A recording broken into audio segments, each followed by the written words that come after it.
భారత్పై సుంకాల మోతపై అమెరికా అధ్యక్షుడు ట్రంప్ మరోసారి కీలక వ్యాఖ్యలు చేశారు. రష్యా భారత్ చమురు వాణిజ్యంపై తీవ్రంగా స్పందించిన ఆయన చమురు కొనుగోలును భారత్ తక్షణమే ఆపకపోతే భారీ సుంకాలు విధిస్తామని హెచ్చరించారు. ఇక మోదీకి తనకు మధ్య ఫోన్ సంభాషణేది జరగలేదన్న భారత విదేశాంగ శాఖ ప్రకటనపైన ఆయన స్పందించారు.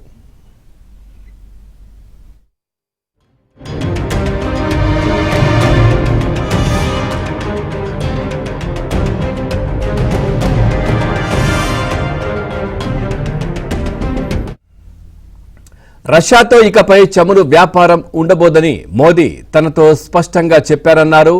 అయినా కూడా కొనుగోళ్లు జరుపుతున్నట్లు తన దృష్టికి వచ్చిందని, ఇది ఇలాగే కొనసాగితే భారత్ భారీ సుంకాలను ఎదుర్కొనక తప్పదని తీవ్ర వ్యాఖ్యలు చేశారు. కానీ భారత్ అలా జరగాలని కోరుకోదని తాను అనుకుంటున్నానన్నారు. ఇక ట్రంప్ చేసిన ఈ వ్యాఖ్యలు హాట్ టాపిక్ గా మారాయి.